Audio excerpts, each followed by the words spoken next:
Hello, friends. Brace yourselves for a captivating journey into the heart of wildlife wonder on today's What Are You Doing Here? A podcast by the Emerging World Project. I'm your co-host, Marley Alabanza, and I'm here with host Addison Brown. We are absolutely thrilled to introduce a force of nature, the incredible Dr. Chloe Buiting, whose life reads like a page-turning adventure novel, blended with a dash of compassion and a whole lot of heart. Picture this. An Australian wildlife veterinarian who doesn't just treat animals. She's a guardian of the wild, a conservation crusader, and a published author. Dr. Chloe has been the driving force behind Loop Abroad's outreach initiative since 2019, where every day is a symphony of passion for the creatures that make our planet extraordinary. But wait, there's more. Chloe isn't just changing lives at Loop Abroad. She's also a consultant for Fauna and Flora, an international conservation powerhouse. And that's not all either, because in July of 2023, Dr. Chloe Buiting was appointed to the board of Zoos Victoria, the world's first carbon-neutral zoological facility. The groundbreaking move that puts her at the forefront of conservation innovation, ensuring a sustainable future for our furry friends. Now that the stage is set, we are about to dive into the wild tales of Chloe's journey. Hello, thank you so much for having me. It is really wonderful to have you join us. I've been really looking forward to this conversation. Me too. I know you had to chase me a bit. I'm sorry about that, but I'm so happy we could find a time now. Well, that's what happens when you want to talk to the jungle doctor. Chances are she's running around somewhere chasing koala bears or something. No, I understand. I think a lot of us have been thrown off in the last year, going on over a year. Absolutely. Right? Absolutely. Yes. So no, it's very strange to think about that it's been over a year, hasn't it? Yes. Yes. I want to get to talking about how the pandemic has affected your work. But first, I really like to start these talks asking you about when you first noticed your relationship to the natural world. Yeah, of course. That is a really great question, and my answer is my childhood. So between about the ages of 11 and 13, I grew up on Lord Howe Island. And for anyone who doesn't know Lord Howe, it's a tiny little island off the coast of Australia, off the east coast. And it's somewhere in between sort of Sydney and Brisbane. So it's tropical, tiny little slice of paradise. There were only about 300 people on the island when I lived there. Shoes were very much optional. There was a tiny little school, but we didn't really attend that much. We spent our days sort of swimming in the lagoon and jumping off the rocks into the water. So it was just such a beautiful place to live. And I obviously didn't realise it at the time, but it had a really big impact on my life. And after living in such a pristine place and such a shining example of the natural world, I just couldn't imagine doing anything else with my life than A, being in it somehow, and B, trying to do what I could in some small way to protect and conserve it, what we have. So that definitely set me on my path to where I am now, and I am really, really thankful I had those years on that little island, because I can recognise how fortunate I was, and it's quite an unusual place to spend your childhood. So yes, I'm very grateful to my mum for that. It sounds incredibly magical. Was there, it really does. It sounds really beautiful. Was there something that happened in particular that made you notice that things needed to be protected, per se? Well, at the time, I definitely sort of observed different things happening in the environment, and Lord Howe Island is a real hub for researchers and nature lovers, just by the nature and the way that it is. So during my time, there were always a lot of scientists on the island going out in the boats and conducting various studies that I was fascinated in. So that obviously sort of, I guess, started to make me aware of the scientific world, even though I was only very young at the time. We also had Sir David Attenborough come over and call it one of the most majestic majestic places he's ever seen. And I obviously was very inspired by that and continued to follow his work. And although I didn't meet him on the island, he just came over at a different time, but his sort of reception of the place, really, I reflected on that, and it sort of made me aware of his work, and following it ever since has been a huge inspiration. So no, I didn't really pick up on the specific problems facing the environment or natural world until I was much older, but I definitely became aware of the delicate balance of everything, and sort of aware of nature from a really young age due to that experience. So do you feel like you are living a purpose? Did you ever have any interest in anything else? That's what I'm gathering. Oh my goodness, yeah, I absolutely feel like I'm living a purpose. I think I'm just so lucky to get to be involved in this field, because I find so much meaning in it, and through having that meaning, it just gives me such a sense of purpose. And they're just little things like when you're really tired but you have no problem getting out of bed anyway. I just think that's when you know that you might have found your little spot in the world, and I think that I found mine. So did I ever consider anything else? There were a few points here and there. I never strayed too far from the path of being a vet and something to do with animals, but I have to admit I've always really loved writing, so I did consider journalism, and I've always been fascinated by the sky, and so I briefly thought about being a pilot, even though I'm very scared of flying, so I'm pretty sure I made the right choice. That's pretty funny. I love how you, on your Instagram account, I love how you combine your writing. I could tell from the very beginning that you're a storyteller. Oh, thank you. Yes, you tell Thank wonderful you so much. stories, and they end up being educational and funny, which I love, because I sense that this type of work is you have to remain grounded, which is my Yes. next question is going to bring us around to that. After the fires and the massive loss of wildlife and koala in particular, can you share with us the types of things that you needed to do to stay grounded? Yeah, of course. It was obviously a really challenging time for everyone involved, just terrific. I have a very dear friend of mine, Felicity, who is a vet here on the island, and she actually coordinated basically the entire response in terms of the veterinary medical side of things, and watching her go through that was just quite awe-inspiring, the way that she handled it, but obviously it took a really large toll after, so everyone had different experiences and different levels of involvement, so I can't speak for everyone, but in terms of what I do, I find it really helpful to obviously take some time for myself, but also to, in general life, I try to reflect on the good stories. So at least what I find is that for all of the bad stories and the horrific cases that you come across, and the just catastrophes like we saw last summer with the bushfires, there's always a good story to not necessarily counteract it, but just to remind yourself of. And the ones that I like to remind myself of are people doing good out there, of which there are so many. So I just remind myself of those people. An example that comes to mind is just earlier this week, I was talking with my friend who is moving giant sable in Angola, so a country in Africa, and it's the national symbol, the national animal of the country, and they are facing extreme pressures and thought to be really on the brink of extinction, and it's his project that's essentially trying to gather a critical number of these animals in a confined area in a park and establish a breeding program to basically bring this animal, this national symbol of the country,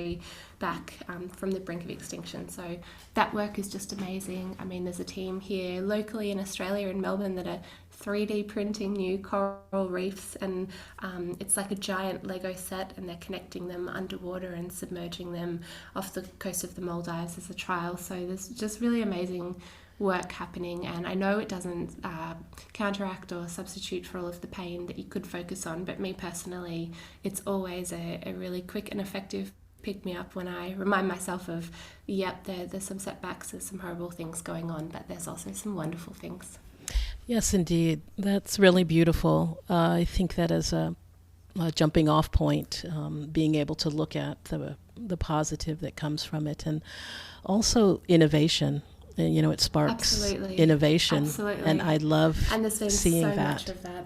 Yes, isn't that wonderful? It blows my mind, right? The Many clever prosthetics people out and right, the prosthetics just for so the many. elephants. It's amazing. I understand why you would look in that direction to keep yourself balanced and grounded. It really does work. It really does help. And also just for a more relevant, or I suppose day-to-day reminder here on Kangaroo Island, it's just seeing the regeneration in the bush. So that's really encouraging. It's not happening everywhere, and there's been some problems that have come from it. I mean, the fire was particularly ferocious, and I know that fires are traditionally or can be quite beneficial to the ecosystem in terms of helping to germinate seeds in the soil. But this fire in parts was particularly ferocious, and it actually sort of killed off the seed bed rather than help it germinate. So it has been really destructive in parts, but there are parts of the bush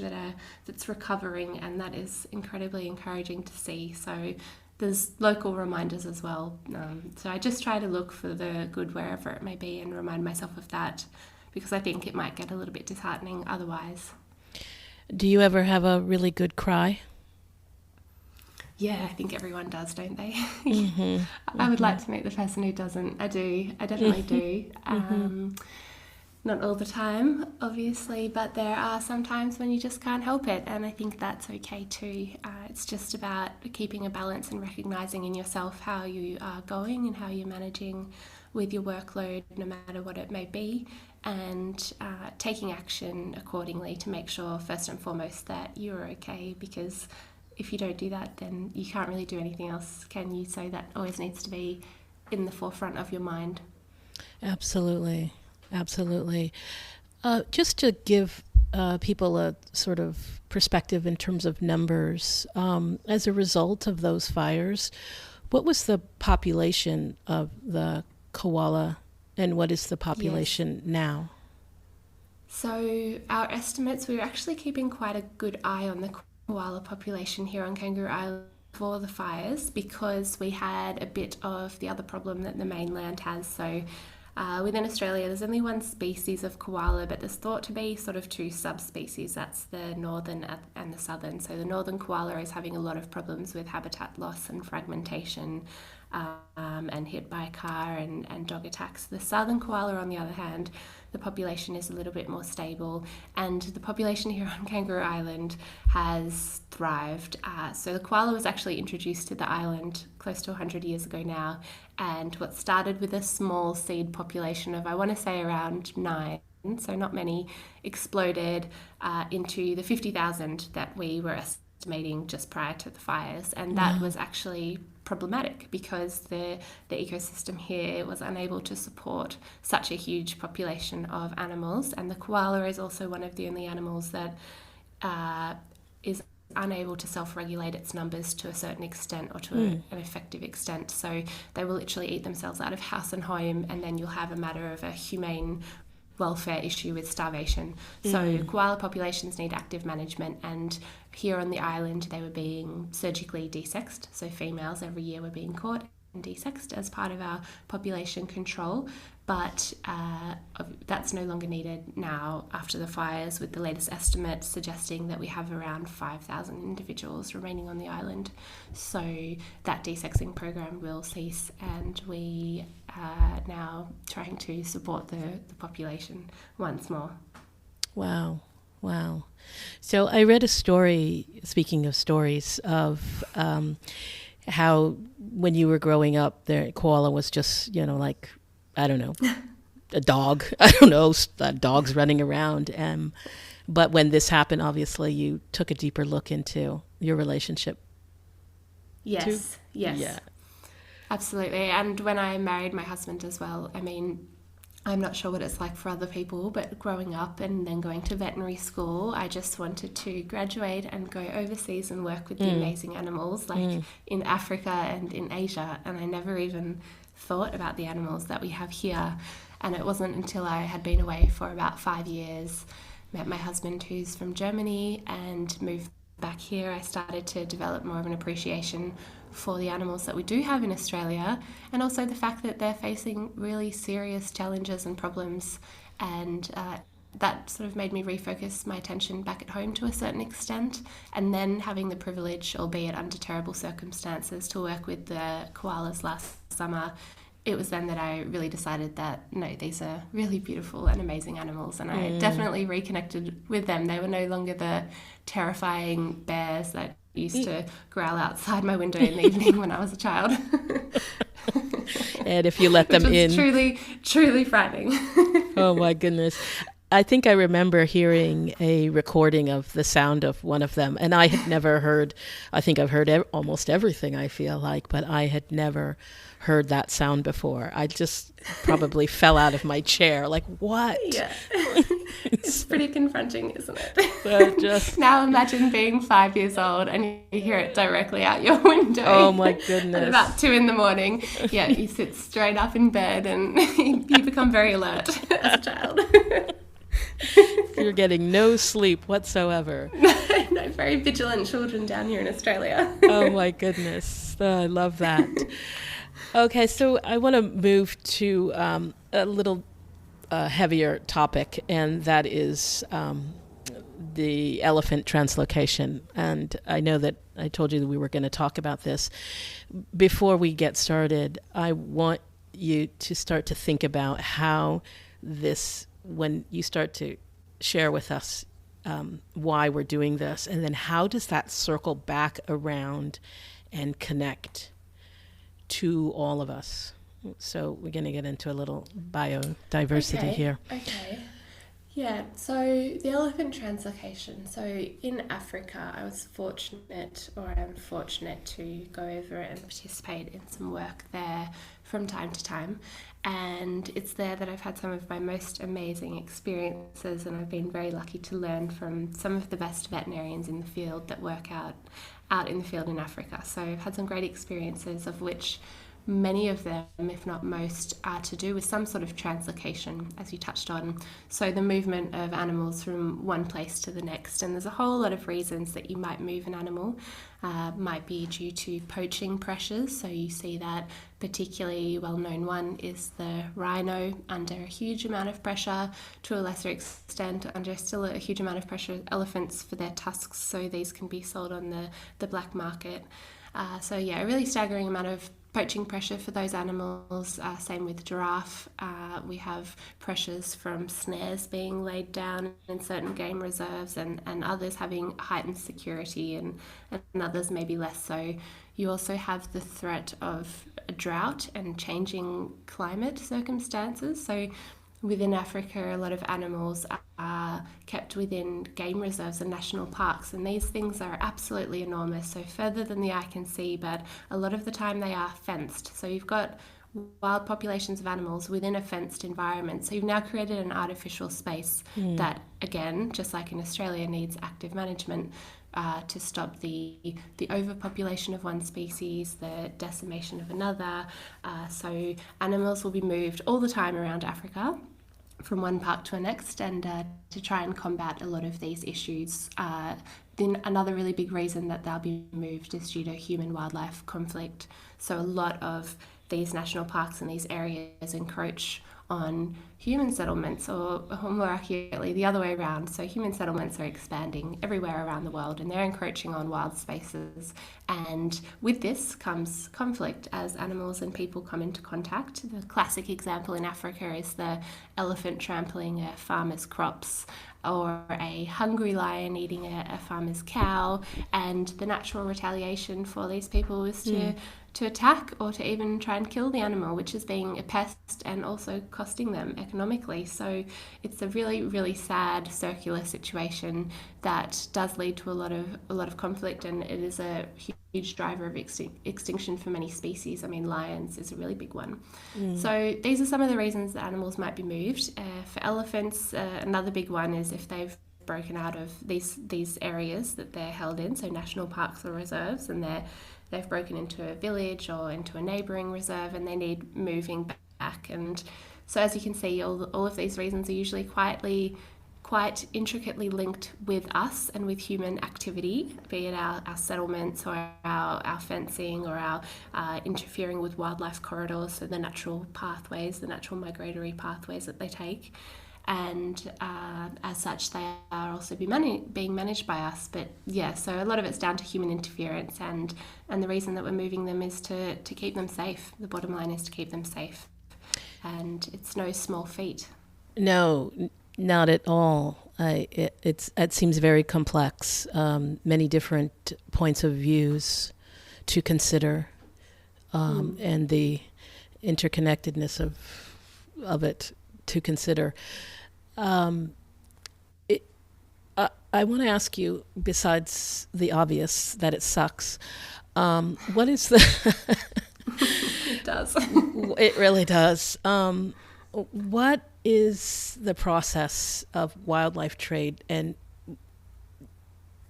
or the most harmful? Well, it's all harmful. It sucks. But wildlife trade and the most harmful effects, not only for the animals but for us, and yes, direct implications. Yes, what are the direct implications to our everyday lives? I know that it ends up we're in that place right now, aren't we?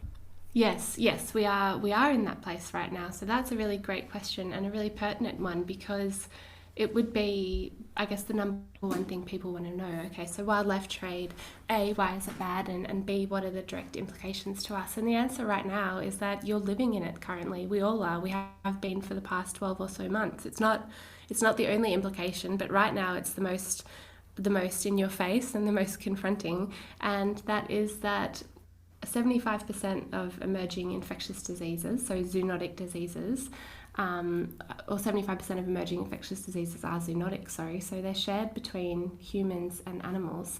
And as I mentioned before, as humans move in closer proximity to wildlife, the potential for spread and transmission is infinitely increased. So I'm not necessarily talking about COVID-19, I'm just talking about pandemics in general. And as we continue to, our population expand and wild places shrink, and us move into closer and closer proximity and continuing to trade in wild animals, we are increasing ourselves the risk of exposure and the risk of likelihood of transmission of zoonotic diseases and subsequent pandemics. So that's one of them, and one that we can all sort of relate to now. And we've had a very intricate look at what life would look like in an era of pandemics or increasing pandemics. And I think that universally we can agree that's something that we don't want to do. Also, another implication from the wildlife trade or illegal wildlife trade is disbalances in the ecosystem. So when you're removing animals, when we're causing extinctions, we're moving these protective effects of a healthy natural world, which by nature is to be in balance. So it's a very delicate balance, our ecosystem. All of the animals, all of the plants within it, we're in this web together. So we don't operate independently from this web as human beings. We're very much part of it. And when we are essentially ripping species out of that web, we are really sort of moving towards a potential for collapse.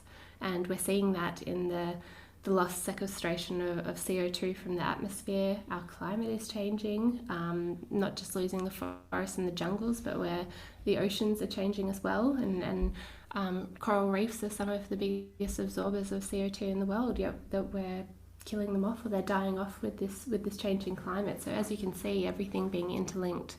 When you move sort of one part of that chain, you rearrange the rest of it.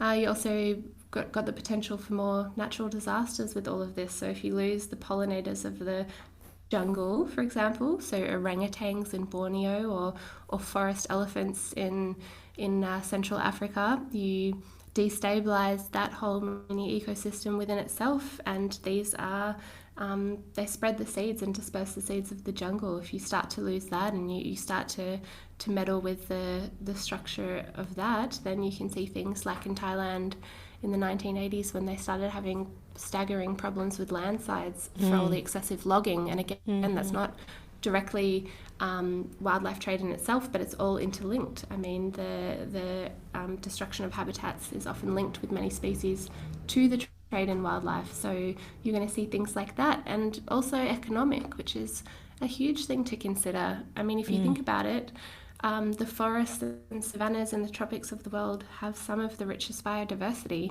So it's creating a perfect storm. They're also the countries with some of the fewest resources, and often people in challenging economic circumstances willing to engage in illegal activity, or not just willing, they have to survive. And then you have huge demand driven often by the West. I mean, the US is one of the largest consumers of illegal wildlife products in the world, and you've got that demand just being absolutely fueled and putting pressure on these areas or geographical regions that are already struggling with their conservation. So economically it's devastating. I mean, you're taking away a huge potential revenue area for these countries. I mean, the Tanzanian economy, just to use a recent example I was talking about, after agriculture, tourism is the biggest driver of that economy. That is being driven by the wildlife in the national parks that people are coming to see, their natural resources. But these natural resources are being decimated at the hands of poachers. So what are the Tanzanians going to be left with if we continue on this path? And so I think that's a really huge thing to think about. Or even the global economy. So if we want to look at it from a selfish perspective, the global economy is suffering because of illegal fishing activity and illegal logging. I mean, we're losing something like $10 to $20 billion a year. So there's all of those things to consider. That's such a complicated network, and I understand that, but it's not just the pure fact of how sad and how tragic it would be to lose a species, which in itself is enough of a reason to care and to make sure that this doesn't happen. But if for some reason that's not enough to drive change amongst some people, or if that's not what we can agree on, I'm sure that we can agree on our own health and our own economies and everything else that goes with it. So yeah, we stand to lose a lot by this illegal wildlife trade and everything that goes along with it. Yes, I understand. I was looking at a report that the World Wildlife Foundation did in 1970, and since then 2/3 of the wildlife have disappeared, according to that report, and 90% of the fish since 1950. It's just staggering when you think about that. If you think about, I'm sure we've all seen those timelines where it goes from like when the Big Bang and then the dinosaurs and all that stuff, and then our human civilization is the tiny speck on the end of it. Then think just how short of a time ago, 50 years ago or 70 years ago, when we started to lose these populations at a staggering rate. I mean, it's just happened in the last blink of an eye, and it has absolutely reached a crisis point. Absolutely. We are in the 6th mass extinction. Absolutely. There's no denying it. No. I want people to be able to think about that. I also want people that are listening to be able to, still walk away feeling like there is something about themselves that they can look at in how they're living, and also that maybe we can talk about some things that they can do on a regular basis. But before we get to that, I want to talk about helping wildlife versus letting nature take its course. Yes, that's an interesting dynamic. I like talking about that topic.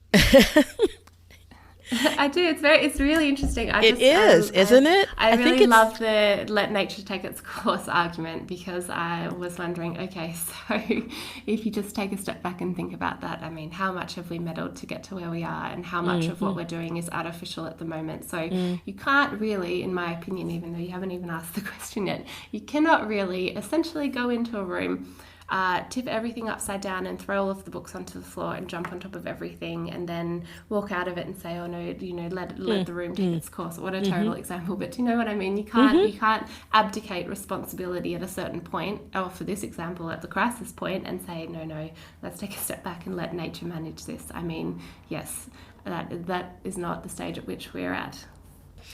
Absolutely. I was when we first went into lockdown last year, spring, and I would take my walks, and I live in downtown Los Angeles.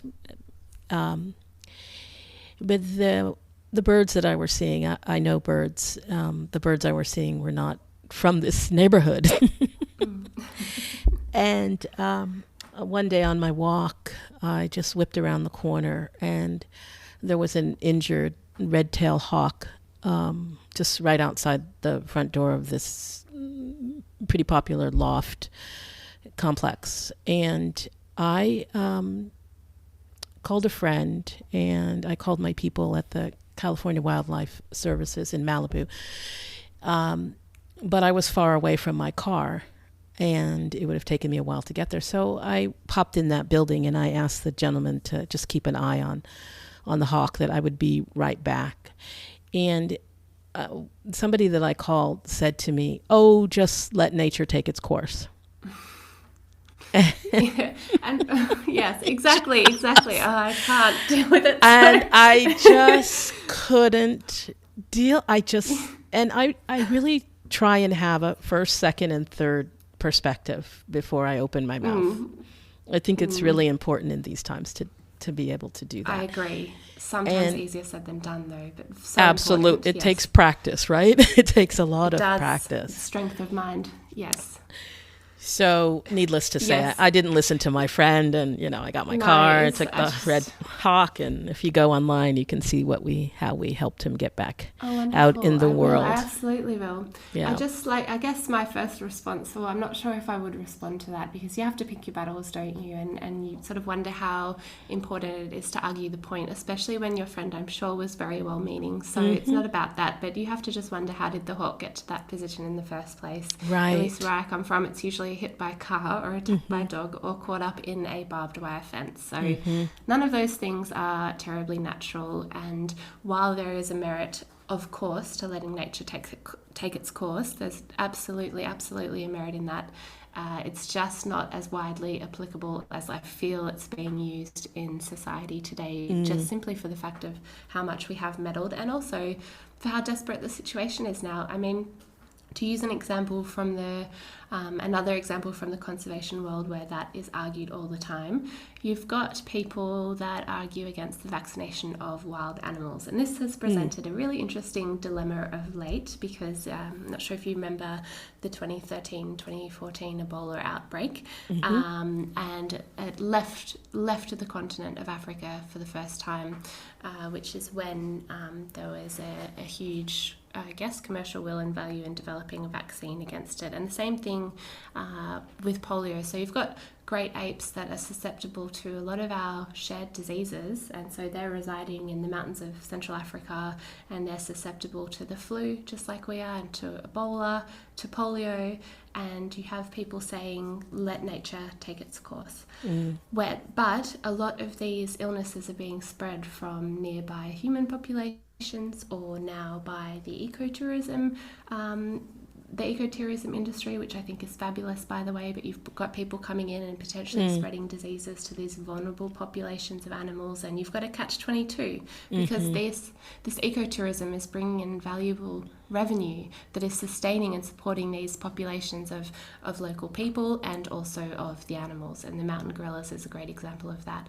So where do you say let nature take its course then, when we've again created a bit of an artificial situation where there's an increased chance of spread of disease, and the people who are arguing against vaccinating wild animals, I think, have had to reconsider and relook at their arguments, because there's also the potential to stop the risk of the next pandemic from that. I mean, if you look at it the other way around, if you vaccinate gorillas against Ebola, you have the chance of curbing future outbreaks in gorilla populations. And then if you look at the history of Ebola outbreaks in human populations, the vast majority of them have been secondary to an outbreak in a gorilla population, because in a lot of countries, gorillas are hunted for their meat, and they're eaten as bushmeat, and hence the transmission of disease has occurred from gorilla to human, and then from human sort of around the world or around the country.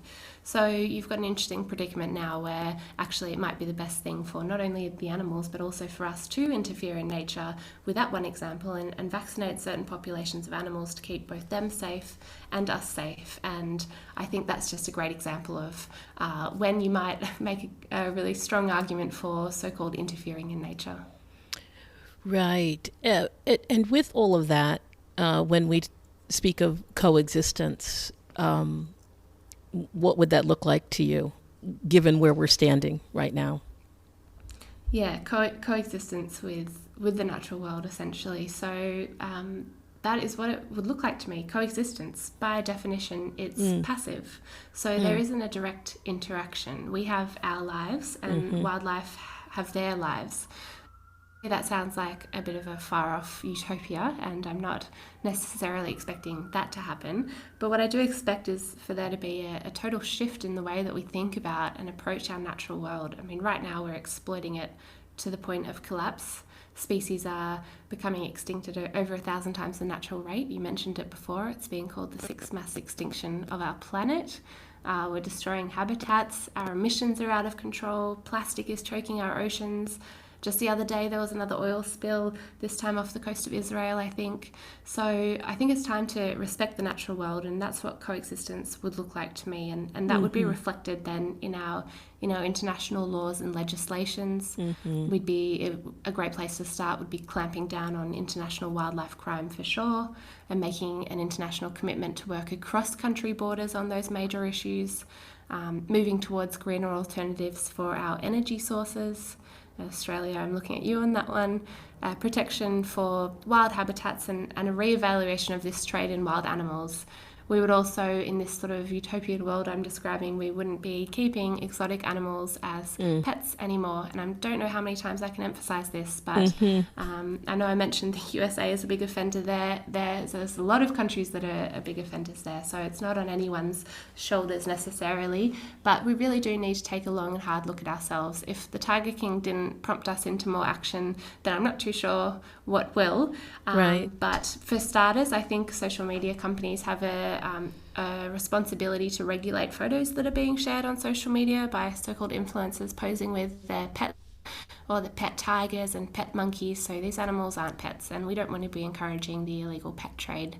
And also passing on conservation values in our education system. I don't know about you, but I didn't receive much of a education about why conservation of the natural world is important, what we have to stand to benefit from a healthy ecosystem in terms of our own health and well-being, be it, say, the medicines we derive from plants or the eco-services that without these sort of services being provided by the natural world, we're going to have to pay for them ourselves. Just so many examples. I was never really taught that in my education, and I think it's important to work it into it. I think, sorry, were you going to mention something there? No, absolutely. Yeah, there's a million things I could mention there, but I'm just going to let you finish with that one. Yeah. I was speaking with somebody the other day about Canada and a lot that we don't know about the animal welfare in Canada and the numbers being staggering, and always coming back to human beings. This is a crisis, and also a crisis within human beings, where that education did not come at a young age, and here we are trying Absolutely. to, rework it into our daily lives per se. Absolutely, we're trying to reverse engineer it in a way when it should Right. have been taught from the beginning. Right. It's just so simple. It seems obvious now, but that's obviously a really big one. I'm a big believer in the next generation and all of the ideas and passion and enthusiasm and smarts and just everything that they have. The whole future rests with them, and engaging them in that from a young age I think is going to be really critical. I think that what's also critical is to find a way to bring nature more into our cities, so the green cities of the future, not to sort of paint an alienistic picture. It's not too extreme or dramatic for those who are so scared about Right. any form of change. It's just about making cities a little bit more accessible for wildlife and humans to coexist. So you look at those photos out of the Netherlands and other countries that have the wonderful wildlife bridges over their highways, and just fabulous little ways that we can do that, or supporting our gardens and planting the plants that are relevant to the pollinators. We have little things like that, so greener cities.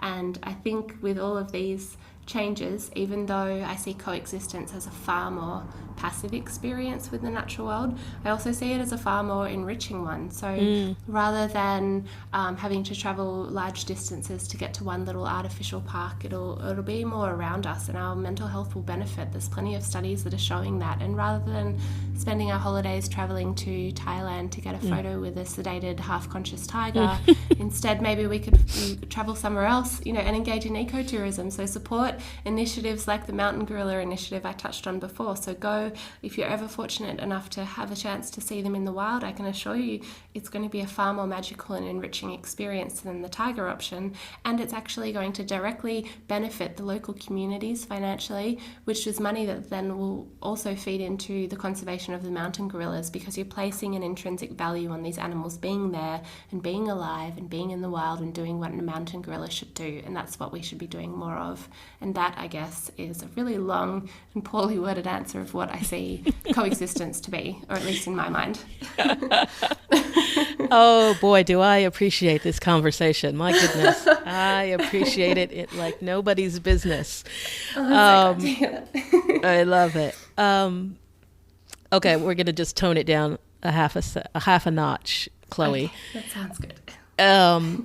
Because I know my listeners. I know these listeners. I want to be able for people to walk away with a couple of things just from your mind that they can do in their everyday lives besides wake up. Yeah, of course. But I want to narrow it down to your neighborhood, Australia. Okay. And we didn't get to talk about the 30-30 initiative, but that this is in relationship to that. Of course. So in Australia, we have a unique set of problems than those facing you in the US. We also have a lot of shared problems, of course, but we do have some very Australia unique problems, and I think I touched on one before. I mean, the first one, and what I consider to be our great shame as a country, is that we are a very wealthy country, first world country. We have resources and we have capability. We don't have any excuses, yet we have the highest rate of mammal extinction of anywhere in the world, anywhere on the planet. Think about that. Australia, It's just unbelievable, and it's inexcusable in my opinion. We're also the third largest exporter of fossil fuels, so primarily coal. And again, I think that there needs to be a balance, as with everything. I'm not as hardline as some people might expect me to be, or others may be. I think that there needs to be sort of a transition to greener energy sources. And what I think is that rather than relying so heavily on investing in new options for coal and other fossil fuels, we need to be looking a little bit further to the future here in Australia. I mean, what do we have? If you think about it, we have space, no one can argue that, and we have sun. So wouldn't that be, you would think, a perfect opportunity to start putting in massive, solar farms or massive wind farms? Look at all the options we have available to us, and we have the unique opportunity that, unlike a lot of other countries, particularly in Europe, we have just so much space, it's ridiculous. So I think we have a few areas in which we are failing, but these are higher up sort of, I guess, government level issues, and that doesn't mean we can't have an impact on them. We certainly can, and we could talk about that all day long. But I think what your listeners might want to take home is what we can do on an individual level, because when I'm feeling a little bit disheartened about everything, I find it really helps to go back and just think about the things that you can have a direct impact on. And the good news is that there are so many, but to keep it down to just a few, one of my favorites is making informed choices in the supermarket, because it's something that we each do every single week, and we each have a real and tangible power to change. So a few things to look out for, at least in my opinion, are microbeads, so little microplastics that are usually found in face scrubs and toothpaste. They're no good. They go straight down the drain into the ocean, and they can't even be sort of scooped up or even seen with the naked eye usually, because they're so small. and they go on and they degrade, and they're picked up by filter feeders, which goes on to do a whole lot of horrible things within the body, such as changing the hormonal system. So trying to avoid something like face scrubs and toothpaste that have these plastic microbeads is a huge first step. At the same time, it puts pressure on these companies that are producing such products to make changes and stop doing that. We can also reduce our use of single-use plastics. That's been drummed into us over and over again, yet it's still being used. And in Australia, there's not even a ban on the use of these in every state, including my own. So that's something we can do at an individual level. And we can also, and I like this one, even though not everyone may, but we can get involved and lobby for greater species protection. I mean, I think we can all agree that we love the koala down here and we're proud of it. It's one of our national animals, yet the koalas in New South Wales and Queensland, so northern koalas, are facing a staggering amount of pressure that they might be reclassified as vulnerable to extinction. I mean, what sort of message does that send out to the world if we let the koala become extinct in Australia? It's just absolutely unfathomable to me. So I think we can be involved in local causes like that, signing petitions, lobbying local governments, getting involved in Facebook and Instagram groups. It's all out there, and you can use your voice to make a difference. And we can also use that same voice to insist that we continue to put pressure on the government to sign up to international targets and goals. Like you mentioned, the 30 by 30 is a wonderful initiative signed by over 50 countries just last month to commit to protecting 30% of the land and sea in the next 10 years. Australia was one of the only countries in the Western developed world that did not sign the treaty, and just behaviour like that, I think we have the power to put pressure on here in Australia, and I would encourage everyone to do so. And it's not something I would have said a few years ago, but as I get a little bit older, I realise that we really do have the power to reach out and do that, and it does make a difference. You just have to see that things are changing slowly but surely. To go back to the single-use plastics, my state on Monday, so in a few days, is banning all use of single-use plastics. So while that should, exactly, it's huge. And while it could have come before, we need to celebrate these achievements and recognise them, because a few years ago it would have been unheard of, and now we're here, and that's a really proud place that we should be at. And it's just a reminder that although it seems slow, things are changing, and that's driven by people. So I would encourage everyone to get involved, become informed shoppers, and put pressure on the topics that they feel are important to them. And if they're looking for one, I would suggest a good place to start is with the koalas. Wow, I agree, but I just want to let you know how wonderful you are and how much I appreciate being able to have this conversation with you, being able to having you share not only your time but your knowledge, and I can feel I can feel your energy around this, and it's certainly a voice that we need to hear. So I just want to thank you before I ask you. Addison, thank you so much. It means so much to me, and it's such a pleasure to speak with you. I can really tell we're so like-minded and kindred spirits, and I'm so happy that we were able to have this conversation. Thank you. I feel that way as well. So in closing, I want to ask you 2 questions. Yes. Who or what is your greatest influence? And then the last question, can you just tell us a funny story? Hopefully you weren't hurt, but something funny that the average person would never encounter, because you're the wildlife jungle doctor. And so, okay. Okay. So I would love to start. Okay, I'll start with who inspires me. I've got sort of like a double-edged answer to this. The first one is, I'm afraid, very generic and probably shared by about 90% of nature lovers in the world. But that is Sir David Attenborough. I've been aware of his work from a young age. He was able to visit and highly praise the island that I grew up on, and he's just had such a steady and constant influence on our behaviour and our relationship to the natural world that you can literally see has evolved throughout his life. I mean, when he started, the conservation was not a thing. People weren't paying attention to it, yet he was just rising to prominence at the time that so many of these huge pressures were being placed on the natural world. So I hate to think where we would be without him in regards to our respect our knowledge of the natural world, and I am just so inspired by how much he has contributed to this space. So that would be number one. Number two is all of the people who work in this field. So I'm not just talking about scientists, but all of the people, so entrepreneurs and animal husbandry care staff and biologists, or even lawyers, accountants, you know, anyone who's given up their time to think about this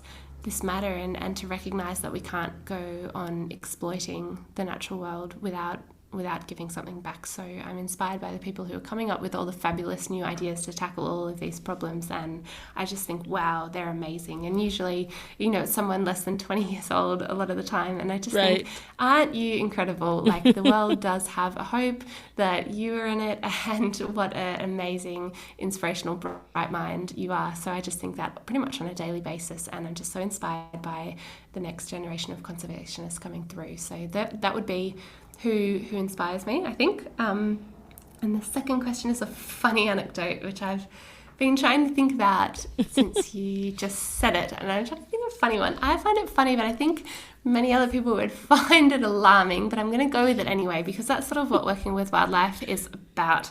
I don't know if we've just become really desensitized to crazy situations or what, but one of my favorite experiences is going back to translocations, as you brought up before, and it's actually working with the giraffe. So moving giraffes is just the most ridiculous thing you could ever imagine being involved in. Ridiculous in terms of just how much it feels like you're on a movie set or something. It's unbelievable.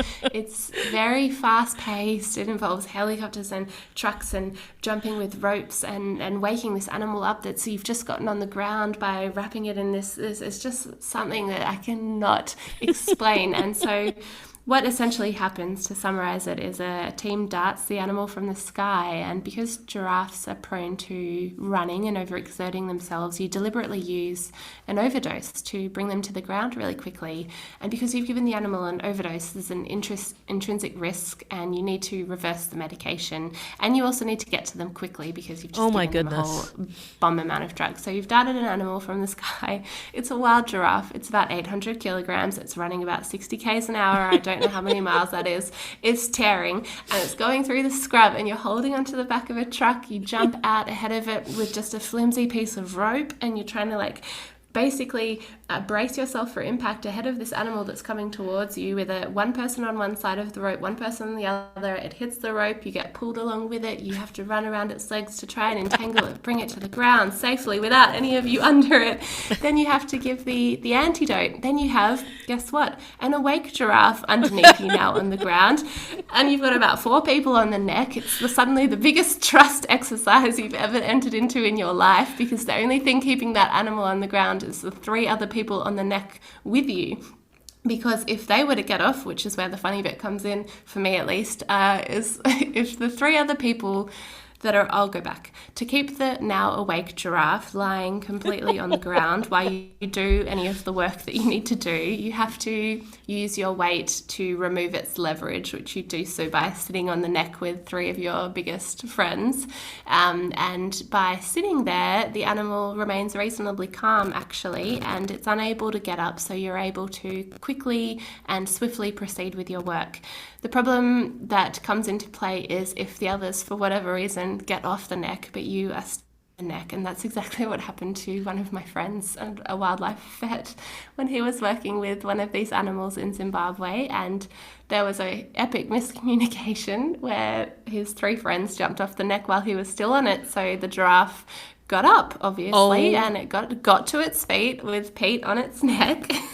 Pete was holding on now, riding the neck of a wild giraffe in the middle of the bush in Zimbabwe, and through his head, as it started to gallop off into the bush, Pete told me he was thinking, right, okay, so I either continue to hold on and go on like a proper ride with this giraffe until goodness knows when, Or I take my chances and I make the conscious decision to let go of the neck, which is very high off the ground, and curl up into a ball and drop to the ground and hope that one of those enormous legs doesn't get me on the way down.